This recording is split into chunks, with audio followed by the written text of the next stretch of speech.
मला विधान परिषदेची पहिली तिकीट मिळाली आणि ही ज्यावेळेला टर्म संपली त्यावेळेला मला खरं तर अपेक्षितही नव्हतं की भारतीय जनता पार्टीत परत दुसरी टर्म विधान परिषदेची मिळू शकेल.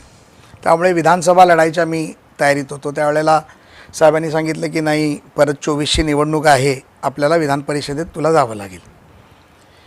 आणि ज्यावेळेला निवडणुकीच्या तिकीट डिक्लेअर झाल्या त्यावेळेला पहिल्या 4मध्ये वेगळी नावं आली आणि दुसऱ्या दिवशी माझं नाव आलं 6वं.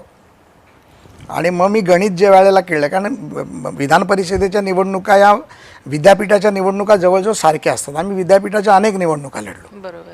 त्या मतांचं काउंटिंग, मताचं गणित हे सगळं असतं. आणि त्यावेळेला मी साहेबांना म्हटलं की साहेब, मला आपल्याकडे 0 मतं नाही आहेत, तर -5 मतं आहेत, हे कसं निवडून आणणार. तर एकच शब्द होता, माझ्यावर विश्वास आहे ना, फॉर्म भर. माझी बायकोही तयार नव्हती, ती त्यावेळेला लंडनमध्ये होती. तर मला म्हणाला, मी तिच्याशी बोलतो, ते तिला बहिणीसारखं मानतात, म्हणाला माझ्यावर विश्वास तुमच्या दोघांचा आहे ना, तू फॉर्म भर, बाकी मी बघतो. आणि मी फॉर्म भरला आणि खरंच तो चमत्कार होता. म्हणजे त्यावेळेला ती गणित, एकनाथ शिंदे साहेब बाहेर पडतील का नाही पडतील, ती मतं पडतील की नाही पडतील. आणि त्यानंतर मी जेव्हा साहेबांना विचारलं की साहेब, तुम्ही मला 6वं का निवडलं, तर मला म्हणाले, मला माझ्यावरती जेवढा विश्वास होता त्यापेक्षा तुझ्यावर विश्वास होता.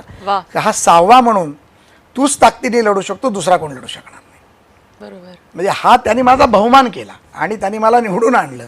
आणि त्याच्यामागे अजून खूप कहाणी आहे. तुला एन्काउंटरच्या पलीकडे जाऊन माझा इंटरव्ह्यू घ्यावा लागेल.